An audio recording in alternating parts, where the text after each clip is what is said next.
Assalamualaikum warahmatullahi wabarakatuh. Bismillahirrahmanirrahim. Tabarakalladzi nazzala al-Qur'ana 'ala 'abdihi liyakuna lil 'alamina nadhira. Allahumma shalli wa sallim 'ala nabiyyina wa syafi'ina qurrati a'yunina Muhammad wa ala alihi washabbihi wa barik wa sallim asma'ina ma ba'du. Semua pengurus takmir masjid Asy-Syiratul Mustaqim yang saya hormati, semua jamaah hadirin yang saya hormati. Ini mau ngaji apa mau kajian? Apa mau hiburan? Sebetulnya ngaji itu enaknya dianggap cari hiburan, tapi bukan hiburan yang maksiat, tapi hiburan yang baik. Saya banyak membaca referensi, utamanya tentu Quran dan hadis. Inti dari Islam itu mahabbatullah, mencintai Allah. Di mana-mana cinta itu happy, senang. Jadi sampai orang maksiat itu kan cari apa? Senang. Jadi kalau sudah senang dengan Allah dan Rasul, insya Allah maksiat itu jauh. Sehingga aturan dalam Islam itu jelas. Di antara orang yang kata Rasulullah SAW wajah halawatul iman, yang menemukan manisnya iman adalah ayyakuna Allahu wa rasuluhu ahabba ilaihi mimma siwahuma. Allah dan Rasul lebih dicintai dibanding yang lain. Ini penting daripada kita melarang maksiat dengan cara kekerasan, nanti dilaporkan polisi. Mendingan mencintai Allah sehingga nggak ada cinta untuk yang lain, termasuk maksiat. Sekarang termasuk keresahan saya sering mengkaji ini di Universitas Islam Indonesia dengan beberapa profesor, beberapa doktor, bahwa dalam kajian-kajian itu mereka menerima sekali konsep saya supaya hidup itu penuh dengan cinta. Yang cinta itu bukan kelangenan, bukan pelarian, tapi benar-benar cinta. Ya saya ulang lagi, benar-benar cinta. Sehingga dalam Al-Quran diterangkan kul bi fadlillah wa bi rahmatih fa bidzalika falyafrahu. Dengan fadl Allah dan dengan rahmatnya, maka dengan demikian kamu harus senang. Senang itu maknanya terhibur, tapi di bahasa Indonesia kosakata terhibur, hiburan itu hal-hal yang apa? Negatif. Ini agak kriminal sebetulnya. Sebetulnya paroh itu tidak harus hal negatif, apa? Senang, terhibur itu tidak harus sesuatu yang apa? Negatif. Mulai dulu sahabat kalau nyifati Rasulullah itu wa qurrati a'yunina, yang menjadi ketenangan mata kita. Kita juga berdoa Rabbana hab lana min azwajina dzurriyyatina qurrata a'yun, menjadi pandangan yang indah. Jangan melihat orang lain indah, melihat istri sebel. Nah, itu kasusnya orang-orang merantau dan yang nggak merantau sama saja.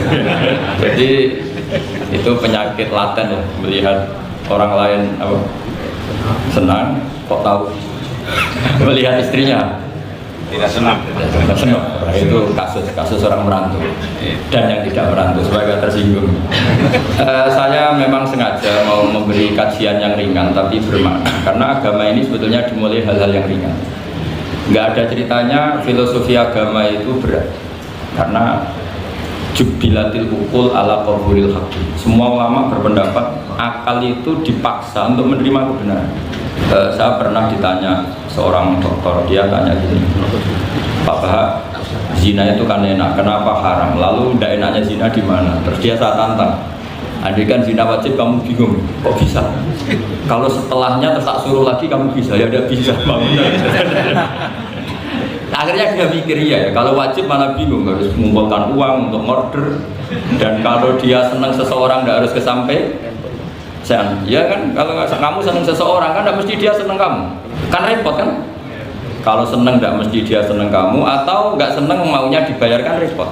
Mendingan diharamkan terus tidak usah, kan enak malah. Tidur di kamar happy santai, syukur-syukur itu terganti oleh sujud, oleh munajat, oleh kesenangan-kesenangan yang religi. Misalnya maling diharamkan ya enak, kalau kita boleh maling malah digebuki orang malah repot. Barokahnya diharamkan dan dapat pahala, dan digebukin orang gitu. Sama, jadi perlu membuat argumentasi agama itu penting. Selama ini ada kesolehan amatir, itu yang sering saya kritik setiap saya ngaji, itu kesolehan apa? Amatir. Misalnya gini, kadang-kadang orang ngeluhin Islam itu repot, mau kebar gak boleh, mau bebas ya boleh, nanti kan boleh semua kan enak. Pertanyaannya adalah ketika boleh semua, apakah lembaga maksiat ini tidak ada aturan? Kan tetap ada aturan. Boleh pakai kalau bayar, itu aturan enggak? Aturan. Kalau yang cantik mahal kan aturan. Kalau khamr atau arak yang enak mahal kan aturan. Artinya gini, di tempat yang maksiat pun banyak apa? Aturan. Kenapa aturan di tempat maksiat kamu anggap kebebasan, sementara agama ngatur kamu anggap pengekangan?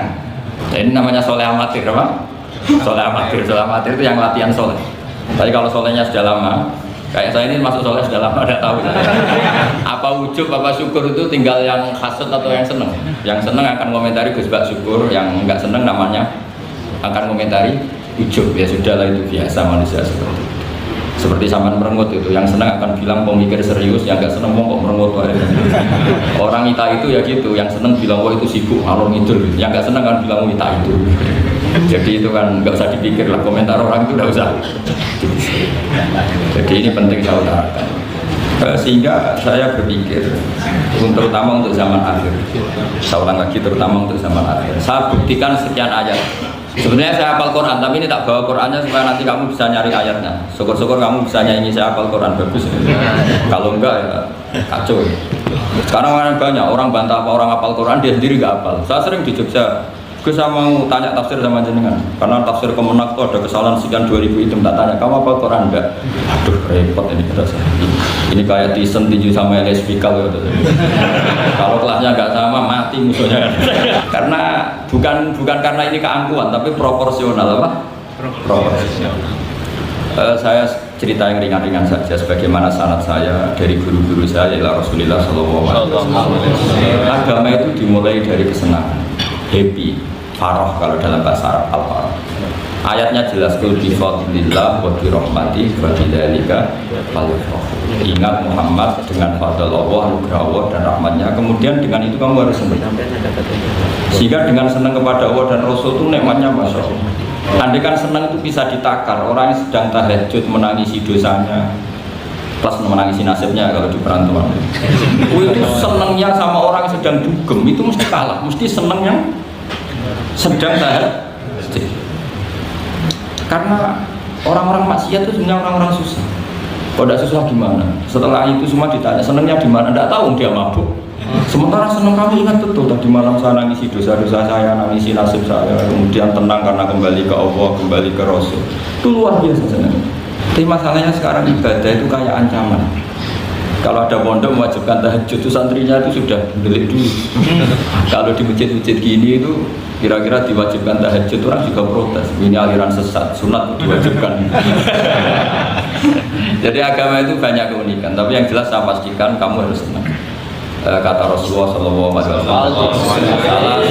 mangkun nafihi wajata halawatal iman. Tiga hal ini, kalau tiga hal ini ada pada kamu, ada pada kita, pasti kita ini menemukan halawatal iman, manisnya iman. Yaitu satu, ayyaku nawwahu wa rasuluhu ahabba ilaihi mimma siwahuma. Bahwa Allah dan Rasul itu lebih Anda cintai ketimbang yang lain. Mencintai Allah itu nikmatnya masya Allah. Caranya gimana supaya kita istiqomah ibadah? Anggap hidup kamu itu sehari. Saya ini di Jawa, kecelok kiai besar, tapi punya uang 200.000 itu ngira banyak sekali. Bukan banyak, banyak sekali. Karena saya hitung hidup itu per hari. Karena aturannya orang soleh, sama tak ijazahi, pasti kamu nggak mau. Karena kamu pecinta won. Pasti tidak mau. Syarat sahnya orang soleh itu harus nganggap hidup itu hanya sehari. Hanya apa? Wa'mal li akhiratika ka'annaka tamutu ghadan. Beramallah untuk akhiratmu seakan-akan besok mati. Coba kamu yang di perantauan, bayangkan maksiat sampai 60 tahun ke depan kan berat. Sampai seminggu saja kira-kira berat kan. Tapi kalau bayangkan saya tidak akan maksiat semalam ini karena besok saya mati, sukses. Besok berpikir gitu lagi, saya tidak akan maksiat kan hanya sehari. Ternyata besok hidup lagi. Berpikir gitu lagi, tahu-tahu mati betulan setelah 60 tahun. Jadi itu apa ya, satu konsep dari Rasulullah supaya orang itu meninggalkan maksiat itu ringan karena bayangannya hidup banyak. Coba yang ahli maksiat itu diberitahu besok kamu mati, kira-kira malamnya maksiat enggak? Kamu maksiat itu karena bayangkan hidup masih lama. Makanya kata Quran, wahai orang-orang yang beriman, alam ya'ni lil ladzina amanu an takhsha qulubuhum li dzikrillah wa ma nazala minal haq. Orang-orang iman itu sudah saatnya khusyuk. Kamu jangan seperti orang-orang dulu. Orang-orang dulu fatola alaihimul amadu faqasat qulubuhum. Orang itu menjadi wangkot, menjadi keras hatinya karena merasa hidupnya itu panjang. Ini penting, ini konsep-konsep yang ada di hadis sahih. Jadi tidak perlu kamu soal ini sahih apa enggak, tak pastikan sahih. Saya ini baca hadis lama sekali. Jadi yang nyoal harus imbang. Kalau enggak kayak Tyson dengan Elias Pikal. Supaya clear, supaya jelas. Saya sering ketemu para pemikir di Jogja dan berkali-kali saya bilang harusnya diskusi itu imbang. Ini bukan karena keangkuhan, tapi karena proper. Awal maksiat itu dimulai karena tidak senang mencari kesenangan dan pilihannya maksiat. Coba kalau kesenangan itu ada pada Tuhan, itu luar biasa. Sampai Rasulullah itu menggambarkan ketaatan yang baik itu ada hadis yang mungkin kalau orang Jogja, orang Solo itu tidak siap karena agak priayi. Nabi pernah ngendikan wa fi buti ahadikum sodaqah. Kamu ngeloni istri kamu itu ya sodaqah. Sahabat dia tanya, ayati ahaduna syahwatahu wa walahu ajrun. Yang benar aja ya Rasulullah, masa urusan seks, urusan biologis kemudian dia dapat apa? Pahala. Nabi jawabnya ringan saja. Alaihi salawatu fi haramin akana alaihi wisrun. Kalau yang digauli itu istri orang atau yang enggak zaujahnya, enggak istrinya, apa dia ada dosa? Ya dosa ya Rasulullah. Fakadzalika kalau watu fi halalin kana lahu ajrun. Begitulah kalau dia kalau salah letak haram, kalau tepat sasaran ya halal. Segampang itu ibadah. Jadi ngumpulin istri ibadah, nimang anak ibadah, ngaji begini ibadah, meskipun nggak paham, nggak ada syaratnya paham. Yang menyenangkan dalam Islam kan gitu, ngaji itu udah harus paham. Yang penting datang, pura-pura paham, selesai. Bahkan saya pernah dibully oleh santri itu, ya agak kurang ajar santri itu. Ya santri kak jenengan santri tua-tua gitu. Itu Gus, jenengan sama saya nanti di surganya bisa ya. Kenapa gitu? Karena kata Rasulullah SAW man salaka tariqan yaltamisu fihi ilman sahalallahu lahu tariqan ilal jannah. Orang yang mengambah jalan, yang mencari jalan, berjuang sekolah, nyari ilmu. Nyari yaltamisu itu maknanya nyari iltimas. Maka orang yang mencari ilmu itu sahalallahu lahu tariqan ilal jannah, akan dimudahkan jalan ke surga. Itu yang nyari Gus. Kalau sudah ketemu kayak jenengan enggak masuk hadis itu. Makanya bersenanglah yang sedang nyari tapi belum ketemu. Karena hadis itu untuk yang masih nyari. Itu pasti sampean enggak saya. Wah, saya mikir, wah ini nyari hadis apa yang bela saya? Karena hadis ini tidak mihak saya, enggak mihak yang sudah ketemu. Yang namanya nyari kan belum ketemu, maka bergembiralah yang nyari ilmu udah alim-alim. Karena syaratnya, ya kan? Man salaka tariqan yaltamisu fihi ilman sahalallahu lahu tariqan ilal jannah. Siapa yang berjalan atau menempuh satu perjalanan mencari ilmu. Di mana-mana mencari itu sudah ketemu belum? Belum. Berarti kiai masuk hadis itu enggak? Alhamdulillah. Karena kiainya sudah ketemu. Maka bergembiralah juga saat tidak paham, artinya masih mencari. Makanya kalau mau paham jangan paham. Karena saya ini kebetulan memang peneliti hadis dan saya banyak menghafal hadis karena saya suka dengan kalimat-kalimat jamiah, kalimat-kalimat yang komplit dari Rasulullah SAW. Sehingga ngapalkan hadis saya itu banyak dan imbang itu ya balance kalau dalam bahasa inteleknya. Saya termasuk menghafalkan hadis wa innal alima la yastaghfiru lahu man fis samawati wa man fil ardi hatta al-hitan fil bahr. Sebagian riwayat wa inna mu'alliman nasi al khaira la yastaghfiru lahu man fis samawati wa man fil ardi hatta al-hitan fil bahr wa hatta an-namlatu fi jufriha. Ini hadis tandingan.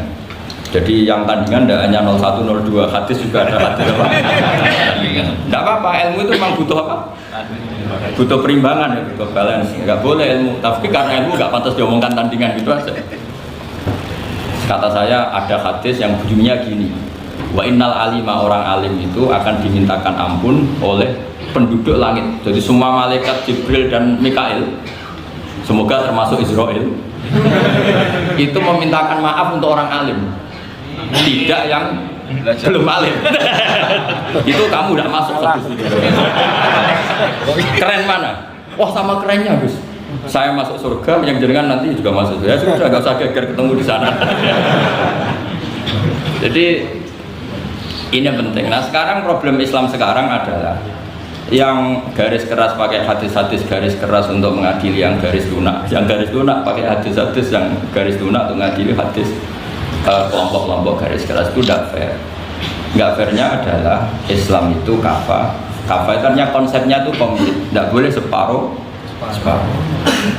Saya punya sedikit ini yang agak serius, tapi tidak usah masukkan hati. Nanti kalian protes nggak bagus Israel.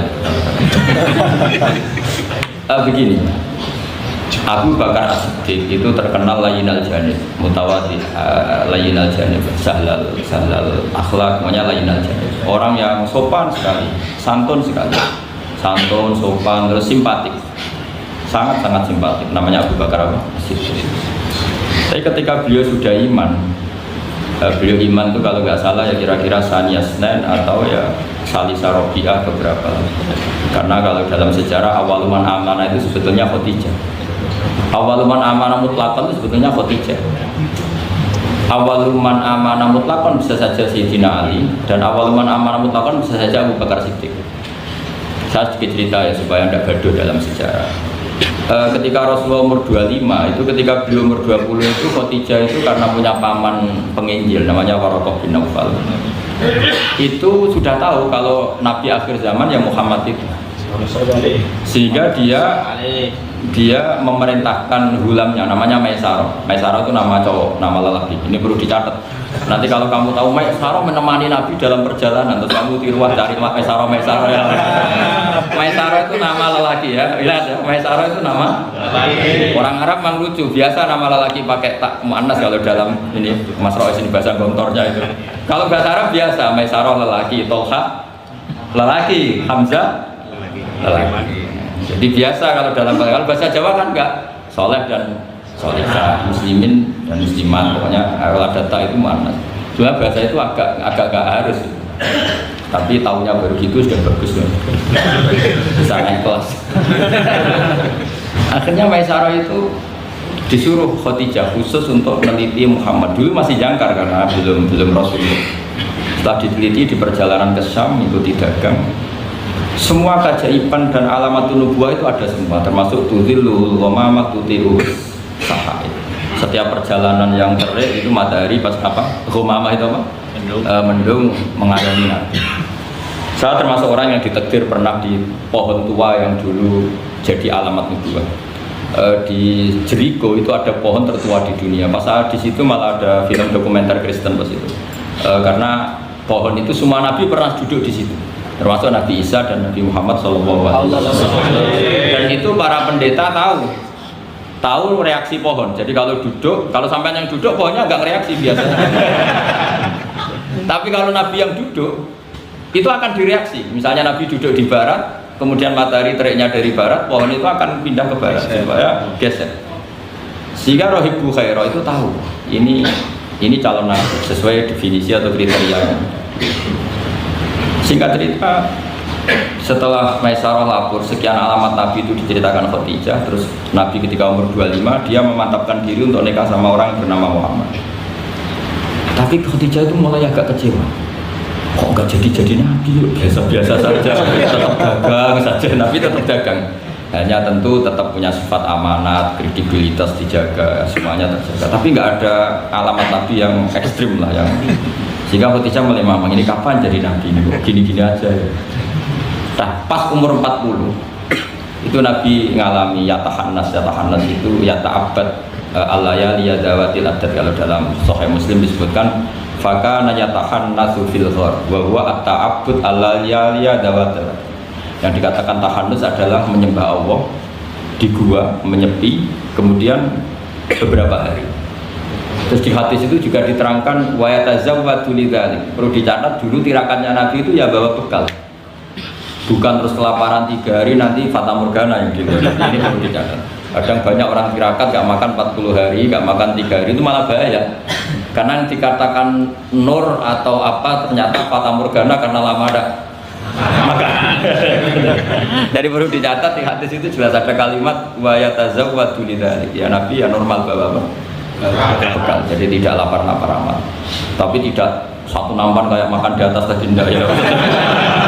Kalau itu makannya orang kelaparan itu.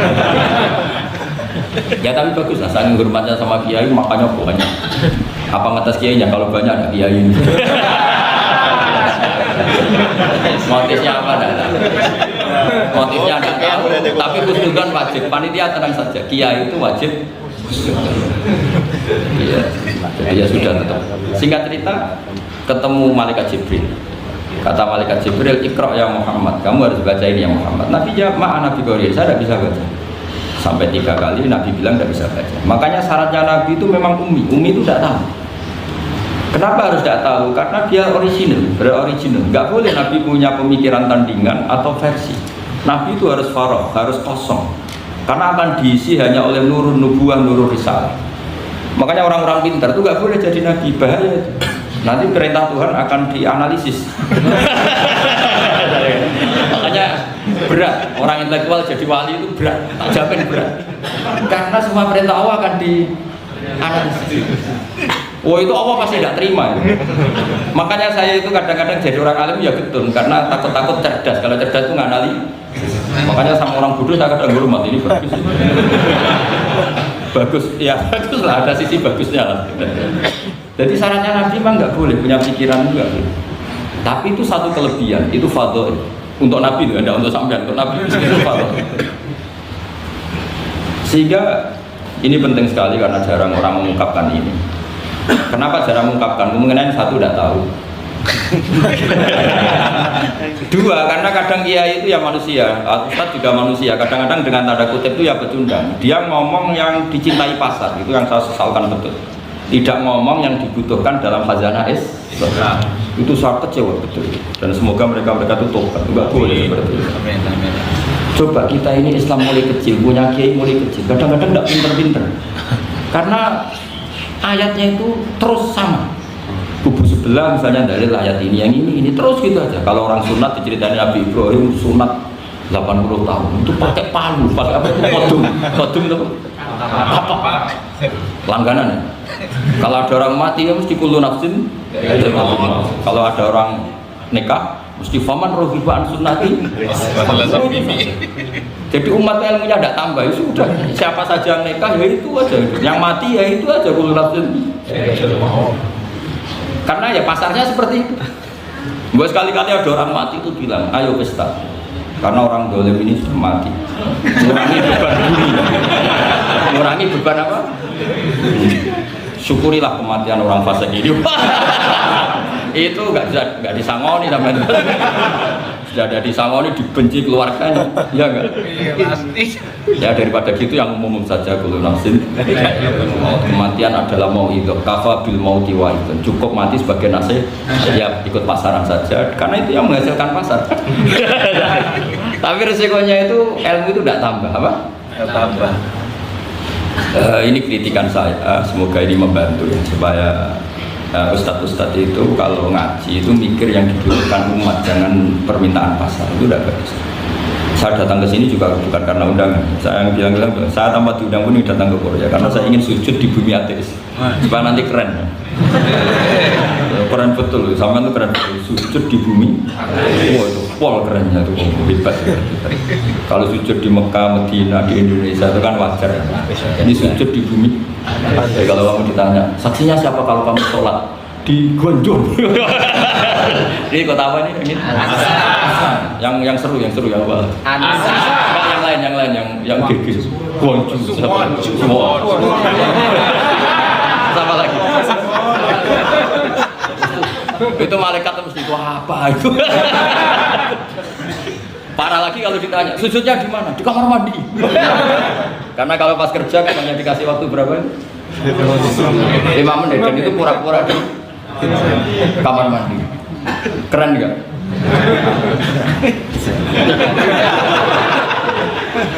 Jadi padahal bumi itu akan bersaksi yang dipakai tempat itu paling keren mesti yang Korea. Apalagi yang pas kerja, kalau sini kan masjid masih normal. Kalau pas kerja kan di kamar mandi. Iya di pabrik ya maksudnya. Oh iya punya ya. Jangan yang priai yang itu, yang nggak priai itu. Gudang. Di gudang ya. Mesin. Di mana? Sampai mesin ya. Mesin sebagai saksi. Buta sih. Ya bagus. Saksinya apa? Buta. Yang jelas jangan kerja di pabrik salib. Saksinya apa? Kerjanya bikin apa? Pas waktu sholat. Saksinya apa? Itu. Bisa berhadapan-hadapan itu saksi namanya bisa begini. Begini ini intermezzo saja tapi betul. Jadi kemudian Khadijah, kembali ke Khadijah tadi. Rasulullah itu nggak bisa baca. Walhasil akhirnya ditakdir bisa. Saya mengatakan bukan karena belajar, ditakdir bisa. Karena syaratnya Nabi itu harus ummi. Ummi itu keibu-ibuan. Tapi Nabi itu uniknya begini. Justru beliau ngira itu malakul maut. Jadi pulang itu yarju fufuadu. Dia gemeteran sekali. Nangis pulang itu ya cukup waktu nangis. Terus bilang ke Khadijah zamiluni zamiluni, coba saya kasih selimut.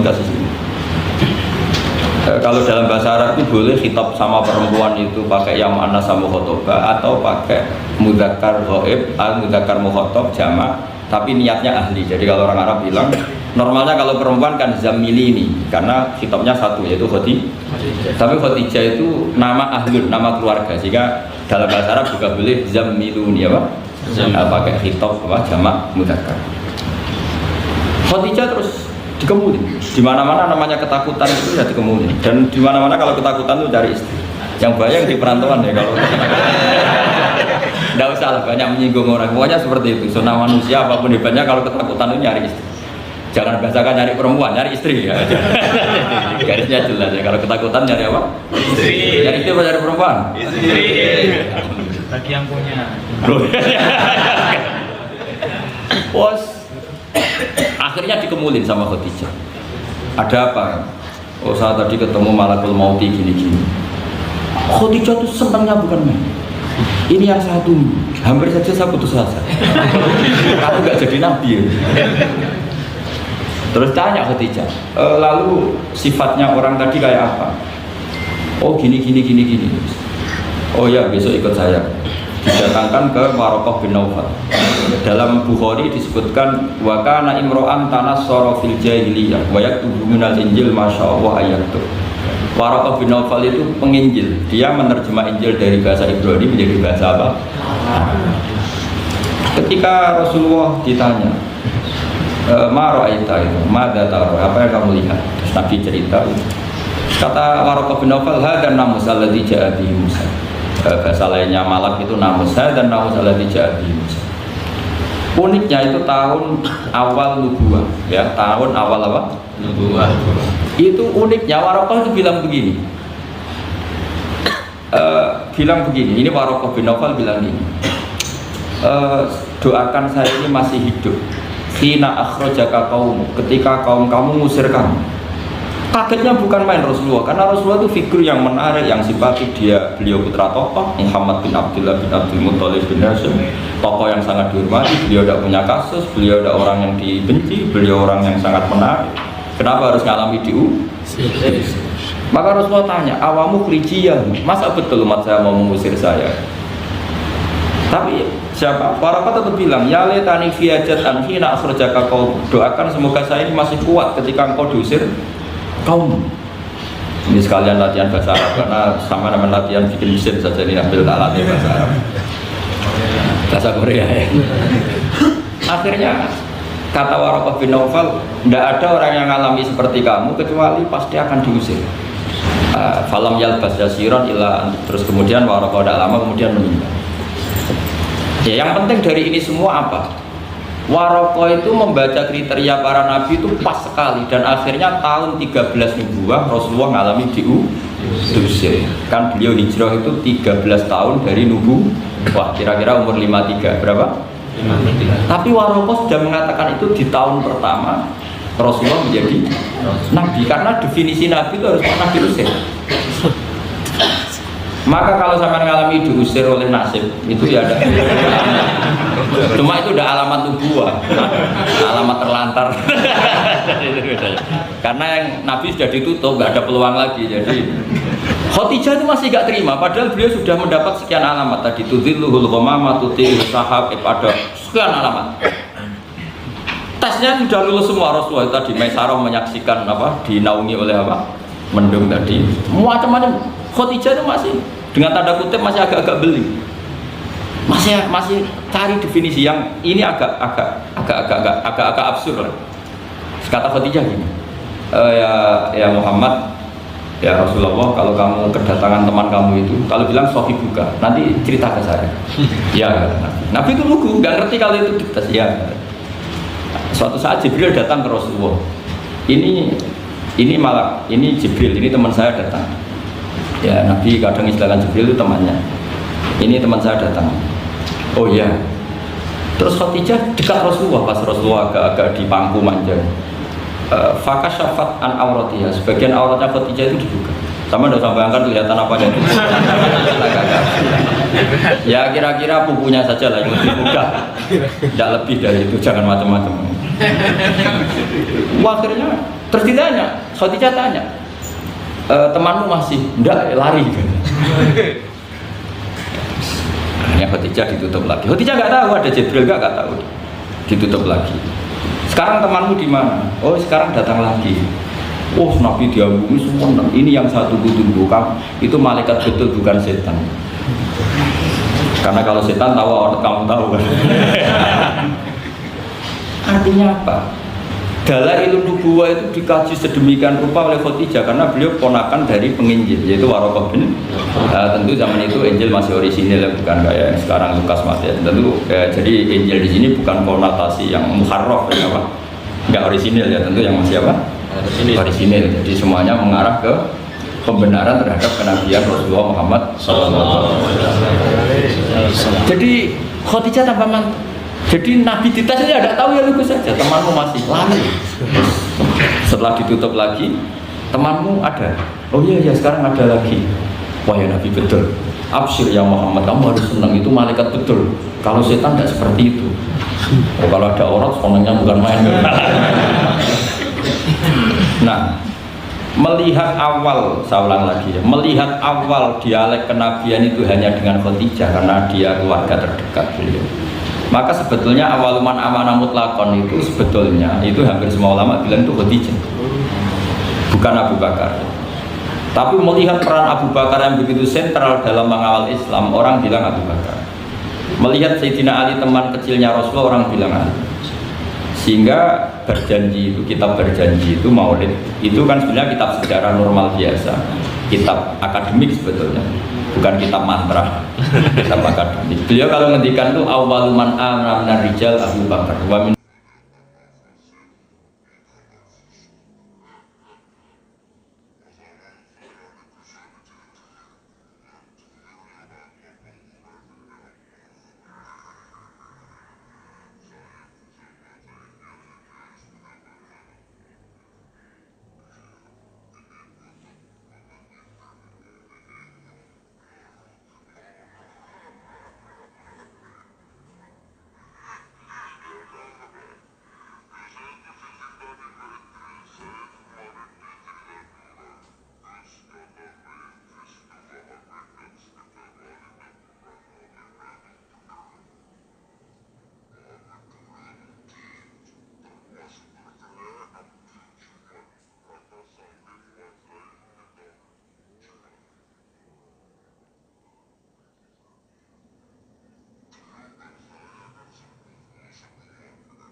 was samawatil aula ar-rahmanu 'alal arsy istawa lahu ma fis samawati wa ma fil ardi wa ma bainahuma wa ma tahta tsara. Mewangi sumpah. Ini nggak mungkin kalam manusia, kalam seindah ini nggak mungkin kalam manusia. Singkat cerita dia asalnya Islam ternyari Nabi. Kebetulan Nabi sedang iltafa itu sembunyi di rumahnya Zaid bin Arqam.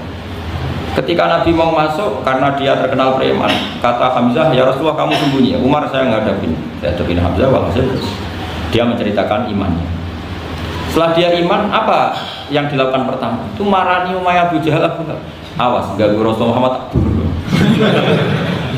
Wah sudah.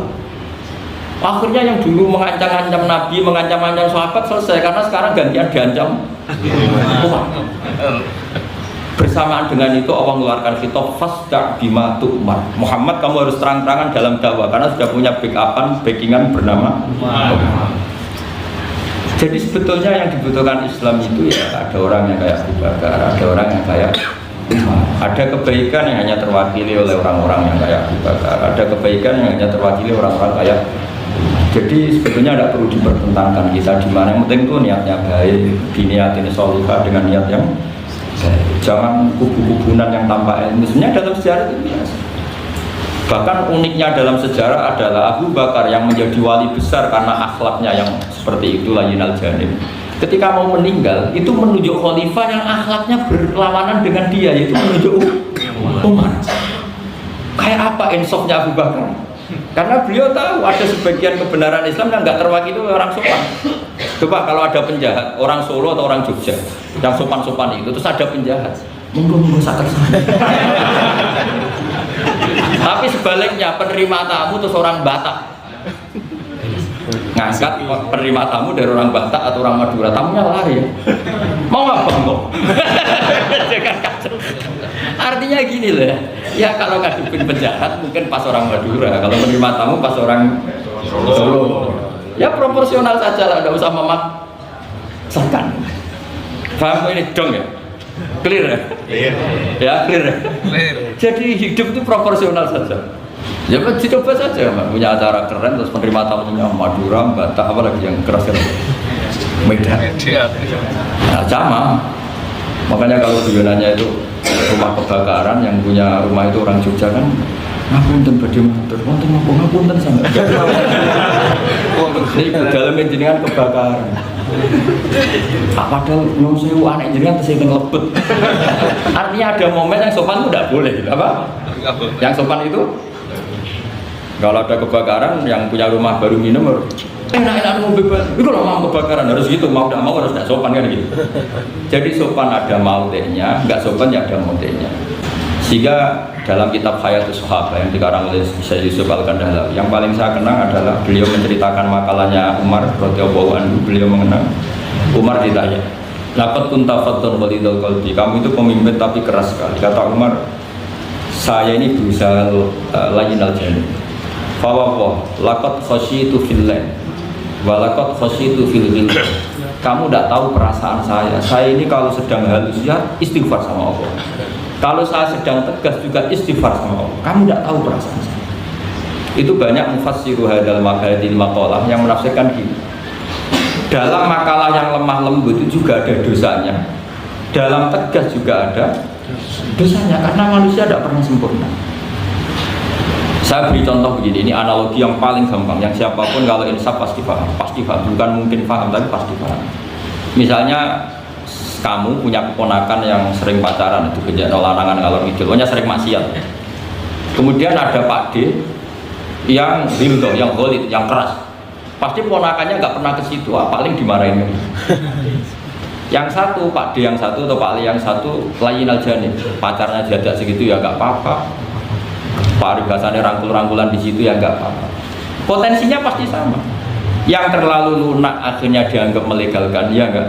Iya. Yang akibatnya dianggap pelegalan. Yang keras karena tidak pernah disowani, akhirnya juga pembiaran, nggak pernah tarbiyah karena keras ini nggak pernah dia bisa menyentuh, berproses membina ponakannya. Natijanya sama-sama pembiaran, ya kan? Yang keras pembiaran karena nggak pernah sambung. Yang lunak karena dianggap pelegalan. Jelas kan? Jelas ya? Begitu juga kondisi kita ngadepi maksiat. Yang terlalu lunak dianggap kayak gak peduli, gak apa-apa. Yang terlalu keras, gak berproses tarbiyah, gak ada fabima rahmatin minallahi linta lahum walaupun tafadzal ghalidul qalbi lan faddu minhu. Maka lewat pertemuan ini saya ingin ya Islam itu dibawa secara mudah, secara logis, gak usah berlebihan. Ya sudah kita ikuti ulama-ulama dulu dengan referensi dulu. Jadi ini penting sekali karena ayat tentang tegas ya ada, ayat tentang lunak ya ada, semuanya harus proper. Bahkan saya kemarin isi di Jawa Timur yang hadir mungkin 10.000. Itu kiainya itu punya pondok unggulan. Saya bilang meskipun beliau punya pondok unggulan, saya sudah pamit. Nanti saya kritik pondok unggulan mohon diterima ya siap. Terus saya bilang begini, pondok unggulan itu ya baik, tapi ya masa orang ngaji misalnya gini. Misalnya saya bikin pondok unggulan, siswa yang saya terima sudah hafal Quran 10 juz, yang bayar 10 juta. Lalu orang miskin itu mau mondok di mana kalau aturannya seperti itu harus bayar 10 juta? Lalu yang goblok-goblok mau ngaji gimana? Harus hafal 10. Makanya aneh, pabrik-pabrik aneh menerima yang sudah pengalaman kerja. Sudah pengalaman kerja ya tidak ngelamar, sudah punya pekerjaan. Gimana orang nyari kerja yang belum mana saja. Nah, saya kemarin ngaji di UI juga bilang gitu, kampus-kampus itu baik karena bikin standar ini SAG, ini MA, ini dokter bagus. Tapi andaikan semuanya belajar Islam lewat kampus, masa ingin belajar Islam harus kuliah dulu? Lalu bangga kalau belajar Islam gimana? Ini barokahnya kiai-kiai yang nggak punya gelar di musola, kadang santrinya datang, kadang nggak jelas lah. Tapi bagus, siapa saja bisa belajar kapan? Coba kalau pendidikan Islam hanya ada di kampus, mau belajar saja harus kuliah dulu. Yang tua-tua nggak bisa belajar. Coba kalau semua lembaga pendidikan itu kayak pondok-pondok besar yang pakai persyaratan, mau ngaji daftar dulu, silakan ke sekretariat. Sudah diselesaikan administrasinya. Maka bergembira kiai musola yang tidak bersertifikasi karena konsultan Islam sing on time setiap saat. Ya itu barokah. Apalagi santri-santri yang goblok itu barokahnya luar biasa. Betul. Saya tuh punya sekian santri yang dulu teman saya, kelihatannya goblok, tapi manfaatnya luar biasa.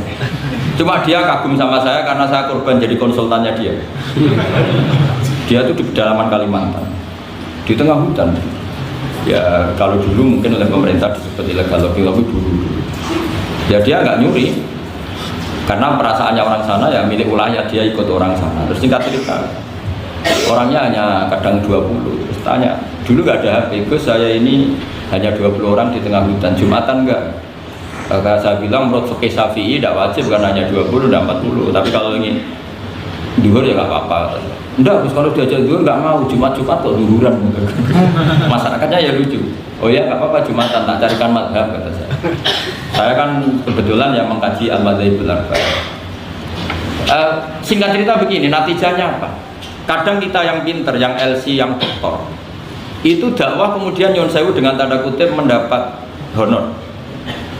Sementara yang goblok kadang itu karena nggak ada tanah wakafnya, tanahnya diwakafkan, punya uang diberikan. Intinya itu kadang yang goblok menjadi pendiri masjid, kadang yang pinter mendapat bisyarah dari uang kas masjid. Artinya introspeksi saja, meskipun itu halal, soalnya meskipun itu halal, tapi kita introspeksi. Ini pentingnya selalu kita berdoa Rabbana dzalamna anfusana.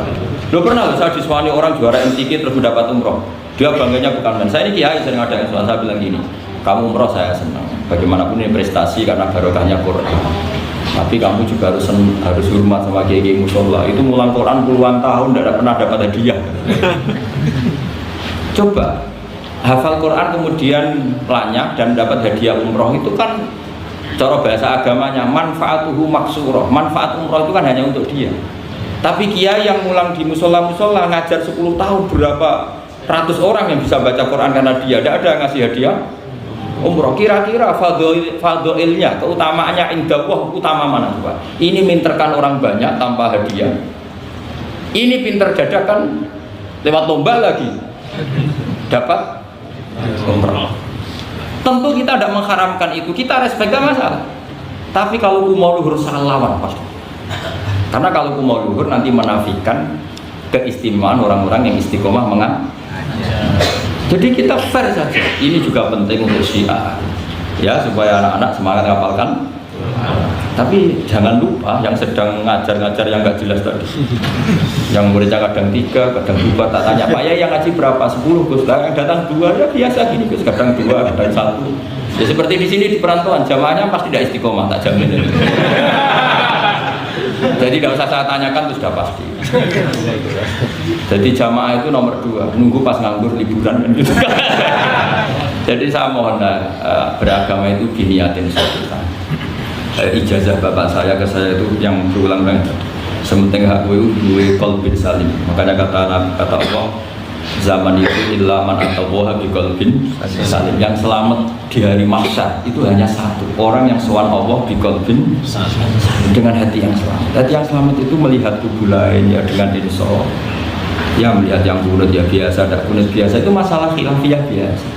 Dulu itu Imam Abu Hanifah tidak pernah kunut. Jadi tidak kunut itu bukan mazhab Muhammadiyah, mazhabnya Abu Hanifah. Muhammadiyah tidak mujaddid, juga tidak mujtahid. Yang kunut juga bukan mazhab Hasyim, mazhabnya Imam Syafi'i. Dulu ya biasa. Imam Syafi'i itu kalau Jumatan di Masjid Abu Hanifah ya enggak kunut. Ketika ditanya 5 dalam takbir, waqad qulta bi sunniyati. Kenapa kamu tidak kunut padahal kamu berpendapat kunut itu jawabnya Imam Syafi'i adaban ma'hadal imam. Saya sungkan sama imam. Padahal Imam Abu Hanifah waktu itu sudah wafat, hanya makamnya. Dulu itu biasa sekali karena apa ya? Karena mereka pandangannya luas. Apa? Pandangannya. Ada seorang ulama ditanya, kalau ada orang kawin yang nyuwun sewu hamil di luar nikah, kemudian akhirnya nikah, bagus enggak? Saya ulang lagi, enggak usah aku tertawa, awas kalau tertawa. Ada orang hamil di luar, kemudian dinikahi sama yang itu bagus enggak? Ada ulama yang bilang bagus lah. Kan kaget ulama yang garis keras. Wah, bilang-bilang dirajam atau dipukulin kayak kira-kira kan pikirannya gitu karena suka ngadili orang ya. Ini ada di kitab Mizan Kubra. Kalau nggak percaya lihat di kitab Ikhtilaful A'immah Rahman. Karena cara berpikir sederhana. Terus dia punya riwayat dari Rasulullah SAW yang ngomentari seperti itu jawabannya begini. Qad kharaja min sifahin ila nikahin. Saya ulang lagi. Qad kharaja min sifahin ila nikahin. Berarti dua orang itu telah keluar dari tradisi kumpul kebo menjadi tradisi nikah. Misalnya malam ini dia masih kumpul kebo, terus paginya nikah. Malamnya lagi kan sudah sah. Artinya apa? Dia keluar dari tradisi sifat sekarang ke tradisi nikah. Artinya melihatnya masa depan saja, tidak usah lihat masa belakang. Jadi ulama ya ringan saja. Ya ada ulama yang tetap marah. Susah ngopo sih langsung kawin disik-disik, ngapain baru setelah itu kawin? Ya bagus supaya jadi apa ya, supaya jadi pelajaran. Ya monggo saja yang tetap keras supaya tanfir kalau dalam bahasa Arab, tanfir, tasna atau takbir memperburukan yang memang tapi yang ini juga bagus, sudah kadung ya sudah, sekarang dia mau tobat ya komentari saja qad kharaja min sifahin ila. Ini penting saya utarakan, jadi nanti mungkin saya ada 1-2 pertanyaan, 2 saja lah, saya capek ini karena yang kelas pertanyaan jangan keluar, saya ulang lagi pertanyaan jangan keluar. Terus yang ringan-ringan saja, karena agama ini dibangun dengan keringanan. Dari yuridu bikumul yusra wala yuridu bikumul usra. Dan kalau pertanyaannya ekstrim itu nanti rusak. Kata Rasulullah, innama ahlakal ladzina min qablikum kasratu masailihim. Dulu orang rusak itu karena banyak tanya.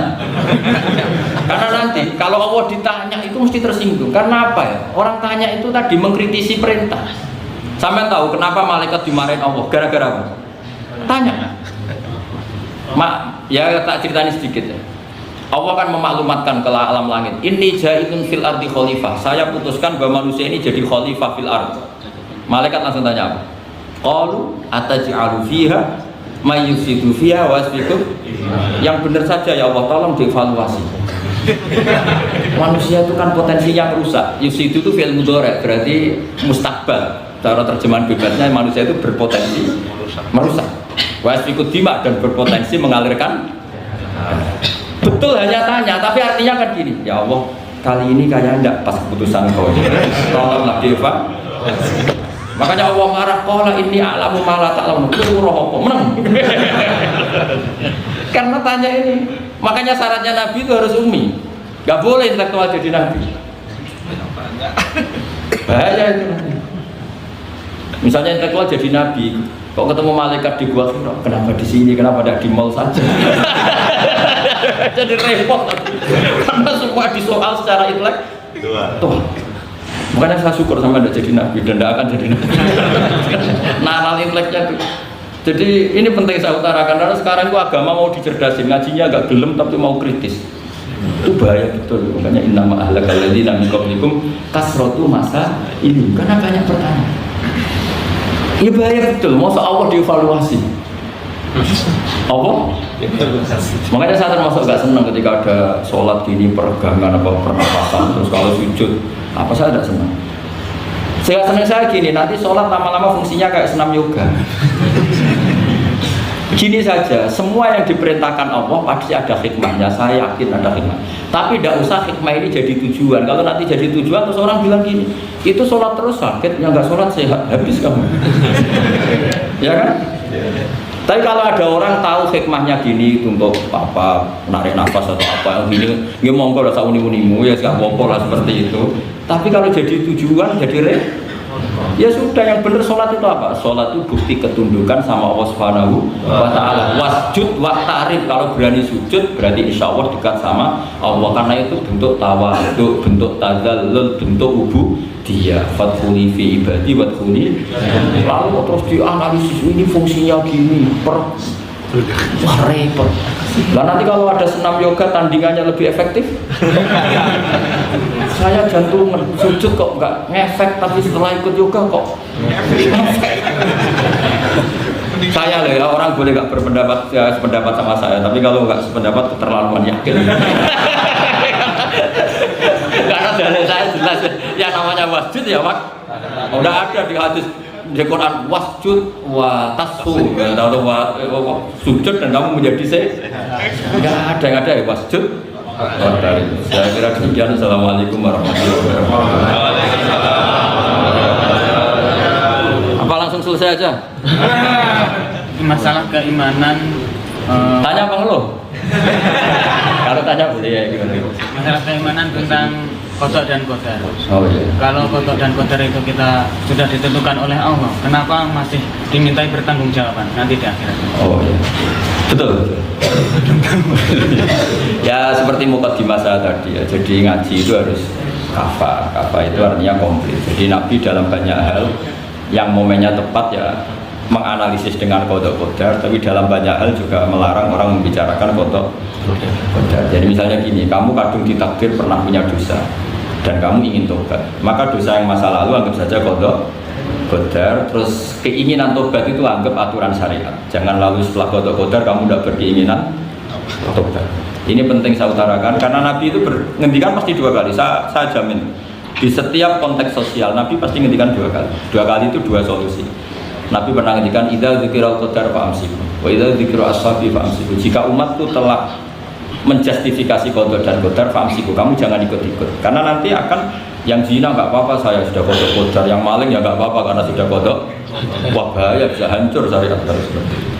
Tapi ada banyak hal yang Nabi mengisnadkan itu ke qada qadar. Kayak cerita Nabi Musa dan Nabi Adam. Ada kan di hadis Sahih itu jelas. Ini dengerin, ini betul di hadis Sahih.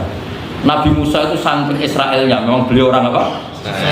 Pertama, semua Nabi kan pasti ngalami diangkat ke alam roh. Nabi loh ya, ada sampean Nabi. Sama tidak usah ambisi begitu, Nabi. Ketika beliau diangkat di alam roh itu ketemu Nabi Adam. Padahal Nabi Adam dengan Abul Basar, tokoh utama ada. Pertama ketemu langsung ngomong gini, anta Adam, kamu betul yang namanya Adam? Ya saya Adam. Antal ladzi akhrajtan nasa minal jannati wa asqaitahum. Siapa hadisnya? Antal ladzi akhrajtan nasa minal jannati wa asqaitahum. Gara-gara kamu orang enggak hidup di surga. Jadi kalau sampai marah gara-gara kamu, saya harus cari uang sampai Korea. Coba kalau kita masih di surga, enggak perlu kerja di mana? Karena semuanya tersediakan, nggak punya istri jelek, semuanya cantik karena bidadari. Gara-gara jenengan kita harus keluar di bumi dan keluar dari surga. Nabi Adam itu karena orang sepuh ya, beliau santai saja. Antar Musa, kamu betul Musa? Ya saya Musa. Anta kalimu, oh iya saya kalimu, anta sofio, iya saya. Nabi Adam masih muji-muji. Ini pentingnya orang bijak. Jadi kalau sama nanti ngelawan saya tetap bijak insya Allah. Tapi sampean bisa neraka, ngelawan dia itu dosa. Dosa sekali, bukan dosa biasa, sangat dosa. Nabi Musa, Nabi Adam masih anta sofio, anta kalimu. Bukankah kamu melihat di Taurat bahwa saya akan dosa dan akan dosa saya sudah ditulis 40 tahun sebelum saya dosa? Iya ya Musa. Iya ya Nabi Adam, ya betul. Berarti kamu mengkritik saya atalu munani fi amrin qad qadahu. Kamu mengkritik saya, menyalahkan saya dengan sesuatu yang sudah digodok-godok oleh Allah sebelum saya lakukan. Jadi sudah ditulis sama Allah 40 tahun sebelum saya salah, sudah ditulis skenario nya nanti Adam akan salah terus keluar dari surga. Memang dari awal Allah skenario seperti itu. Itu ibarat istri kamu sudah tahu ini kalau miskin setia, kalau sudah kaya nanti pola, itu sudah tahu. Tapi anehnya istri kamu ketika nyata pola kok tidak siap, padahal sebetulnya sudah tahu gitu ya kan. Makanya saya kalau ngaji di mana-mana bilang kelirunya orang Indonesia itu satu, kalau ilmunya terbukti itu tersiksa, itu kelirunya orang ini. Semua cowok tahu nggak, semua lelaki tahu nggak, kalau nggak pernah nafkahi diomelin, tahu nggak? Tahu. Tapi ketika itu nyata nggak siap. Harusnya ketika nyata diomelin, alhamdulillah ilmu saya benar. Tapi istri kamu juga gitu. Biasanya wong lanang nek duwe akeh pola. Terus denger sampean mulai cinta orang lain. Harusnya kan alhamdulillah ilmu saya benar kan. Artinya gini, manusia saja bisa memprediksi. Kan nggak mungkin kita nyifati Allah nggak tahu Nabi Adam salah sebelum nyata-nyata salah. Tentu itu tidak mungkin. Nah maknanya kodok-kodar kira-kira gitu. Allah itu tahu apa yang akan terjadi. Tapi tetap saja ini nggak boleh dipakai justifikasi untuk maksiat. Makanya jelas aturan Quran, saya mohon kamu nggak boleh salah. Ini nanti saya baca. Saya hafal tapi ini biar tamu ayatnya. Itu ayatnya kan ma asoba min musibatin fil ardi wala fi anfusikum illa fi kitabim min qabli an nabraha inna dzalika 'ala Allahi yasir likai la ta'sau 'ala ma fatakum wala tafrahu bima. Jadi apa yang mengenai kamu di bumi maupun ada pada diri kamu, anggap saja itu, yakini saja sebagai kodok supaya kamu tidak putus asa apa yang sudah terlewatkan dan tidak bangga dengan apa yang kamu sudah. Misalnya saya ini kan termasuk kiai keren misalnya, itu saya tidak pernah bangga karena memang ditulis kalau suatu saat Gus Baik itu keren. Jadi bangganya di mana? Kan sesuai skena. Jadi untuk menghilangkan ujub bangga itu dengan cara iman sama qada qadar. Terus likaila tak sawala wafatakum, kamu tidak perlu putus asa dengan apa yang sudah kelewat. Misalnya masa lalu kamu ya tadi diusir istri, suami, macam-macam lah, utangnya banyak, wes sudah bangkit saja, itu sudah takdir. Jadi mungkin ada yang mencarikan, coba ini carikan, mungkin di surat Fat itu atau yang tadi dicari ayatnya. Pokoknya ayatnya tadi apa? Ma asoba min musibatin fil ardi wala fi anfusikum illa fi kitabim min qabli an nabraha inna dzalika 'ala Allahi yasir likaila taksau 'ala ma fatakum wala tafrahu bima. Jadi kodok-kodok ditulis supaya kamu tidak putus asa menyesali apa yang sudah lewat dan bangga kumoluhur terhadap apa yang kamu dapat. Jadi misalnya Pak Jokowi jadi presiden, untuk menghilangkan ujub ya memang sudah ditulis kalau akan jadi ya biasa saja sesuai skenario. Nah, ya sama seperti sampai suatu saat tua terus untukmu coplok terus dedek kepleset tigo, soalnya harus saja. Zaman kamu muda juga sudah tahu kalau nanti akan seperti itu. Jadi kalau itu terjadi, ya sudah, memang akan seperti itu. Jadi ringan saja. Ini pentingnya ngaji. Jadi sesuatu itu mudah sekali kalau dianalisis dengan dengan ya cukup ya. Satu lagi aja dengan. Kalau nggak salah itu surat Hadid. Biar ditahukan suratnya. Diumumkan siapa? Surat apa? Hadid 22. Hadid 22 ya. Hadid 22. Ya, Mas. Berdiri aja nggak apa-apa. Oh enggak. Oh ya nggak apa-apa gimana? Assalamualaikum warahmatullahi wabarakatuh. Waalaikumsalam. Saya sebuah kehormatan bisa bertemu sama Kiai pada malam ini. Ya. Sebenarnya saya baru kenal Kiai itu 3 minggu yang lalu lewat YouTube. Ya. Ada yang kirim di FB saya, walaupun dengan komentar yang agak mirip lah. Iya. Kalau nggak salah waktu itu Pak Kiai membahas masalah perang Handaq, Iya. yang mengatakan bahwa Nabi itu waktu itu santai saja, tidak tahu apa, tapi Iya. ada Salman dia menyampaikan ini. Iya. Terus komentarnya netizen tapi pertanyaan saya itu bukan itu, Pak. Iya, gimana? Pertanyaan saya itu, saya tertarik kenapa cara pasang sepoknya itu ada rambut putih. Iya.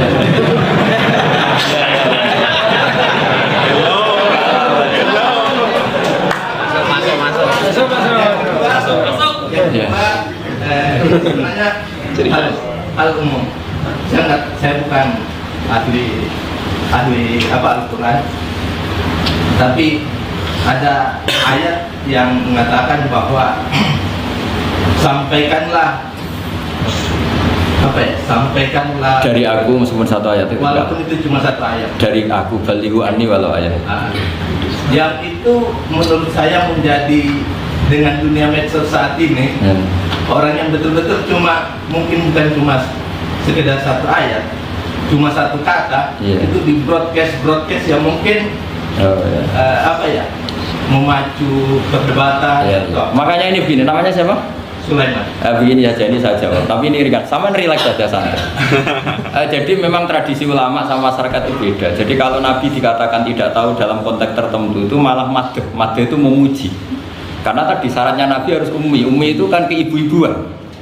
Jadi kalau Nabi tahu itu nanti seakan-akan dia itu dikawal oleh ilmunya. Padahal Nabi itu dikawal oleh nubuah. Ini bedanya Nabi sama ndak. Jadi Nabi di Quran itu biasa ada kata makun tatadri mal kitabu walal iman. Terjemahnya kan kamu tidak tahu. Kanjeng Nabi biasa didhawuhi Allah makun tatadri mal kitabu walal iman. Kamu itu tidak tahu apa itu kitab. Tapi itu sifat madh. Sifat apa?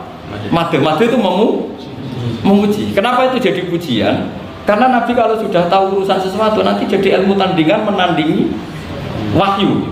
Lah mungkin netizen nyuwun sewu bukannya ngeritik, bukannya apa, mungkin nggak paham tradisi ulama itu. Jadi kalau ulama bilang Nabi itu tidak tahu itu bukan sifat dzat tapi sifat madh, memuji. Di Quran banyak kalimat makun tatadri mal kitab walal iman. Makanya Nabi ketika disuruh baca Iqra ya Muhammad, jawabnya gimana? Saya tidak bisa baca, tapi bukan sifat buruk, justru bagus. Kalau Nabi bisa baca, ilmunya nanti dikira beliau belajar dari buku-buku dan itu dia jadi Nabi. Wah itu memang bacanya banyak. Clear ya ini ya, supaya nggak salah paham. Jadi dikatakan tidak tahu kalau Nabi itu bagus, madh. Nggak bisa baca juga madh, sifat pujian. Kalau kamu tidak bisa baca buruk sekali. Itu jelas. Ya kan, tahu semua kan ketika Nabi disuruh baca bilang apa? Saya tidak bisa baca, tapi itu bagus. Karena semuanya biar karena wah. Ya, soal gaya kaji saya ini Islam khas ya. Nah, yang ini yang penting, yang pertanyaan sampean terakhir balighu anni walau aja. Memang ini semenjak dunia medsos memang dengan tanda kutip agak kecelakaan, mengutip kutipan tokoh atau apa hanya sepotong-potong itu bahaya.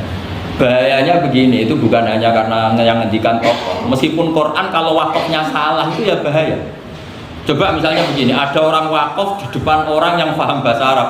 Inna Allaha la yastahi, terus wakaf ya Pak. Terjemahnya gimana? Allah tidak punya rasa malu. Sehingga di ilmu Quran itu diaturkan ada wakaf yang haram, yaitu wakaf yang rusak makna. Harus diteruskan Inna Allaha la yastahi ayyadriba mathalam ma ba'u. Allah tidak malu bikin perumpamaan sekecil apapun makhluk itu. Misalnya membuat perumpamaan dengan nyamuk. Coba kalau bacanya satu ayat terpotong. Inna Allaha la yastahi, Allah tidak malu. Bayangkan didengar orang yang paham bahasa Arab. Jadi problem kita adalah kadang kutip kiai ya gitu. Jadi apa ya tadi belum mendengarin kompletnya ngaji. Jadi kalau ada ulama bilang Nabi tidak tahu itu sebenarnya madh itu ngelem karena memang begitu. Makanya Allah bilang makun tatadri mal kitab walal iman. Muhammad kamu tidak tahu apa yang maknanya kitab, maknanya iman. Tapi nggak tahu ini untuk Nabi kelebihan karena kalau Nabi tahu dulu berarti ilmunya sebagian diserap dari Taurat dan Injil, dari yang macam-macam. Makanya dulu orang kafir kalau ngeritik Nabi kan Walaqad na'lamu annahum yaquluna innama yu'allimuhu basar. Muhammad pinter macam pernah belajar. Terus Allah menjawab, Muhammad itu enggak pernah belajar, bahkan baca saja tidak. Jadi kalau Nabi dikatakan nggak bisa baca, nggak tahu, itu madhab. Saya ulang lagi, untuk Nabi itu madhab. Sehingga semua yang dilakukan Nabi in huwa illa wahyu yuha, semua hanya berdasar wahyu. Ini bedanya Nabi dengan selain Nabi. Makanya Nabi itu nggak pernah baca, nggak boleh memang. Karena tadi pasti ini jadi ilmu tandingan.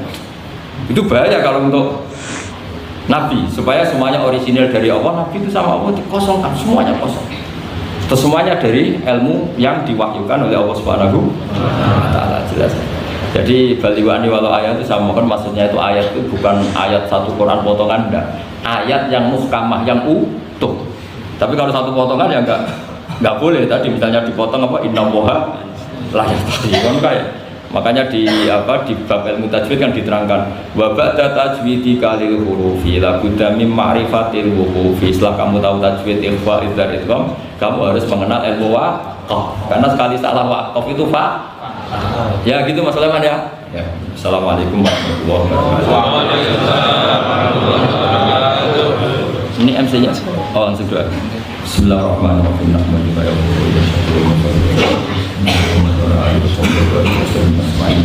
Allahumma ya Allah ij'alna mutawakkilina bika mutahabina bika mutanasirina bika ya Allah waj'alna mimman nasara dinaka fi hayyatin Allah wa ammir ya Allah biladaka wa bilad Syria wa jami'a biladika ya Allah ma'murina bittaqwa ma'murina bisidq waj'alna ya Allah mimma yakhdumu masjidaka wa yu'amiru masajidaka wa yu'amiru hadati wa yu'li kalimataka al-ulya ya Allah waj'alna ya Allah mimman sabbahaka wa hamdaka wa kabbaraka wa wahdaka ya Allah waj'alna mimman syarraha dhalika talaban ridhoka wa adla'an di kalimatika al-ulya ya Allah inna la dzikrika wa syukrika wa husni ibadatik Allahumma ya inna nas'aluka rahmatan tahti biha qalbi wa ta'udhu biha syasi wa ta'udhu biha fitana anna ya Allah wadfa'anna al-afat wal balaya ya Allah ya amin Rabbana atina fid dunya hasanah wa fil akhirati sallallahu alaihi wasallam Muhammad wa sallallahu alaihi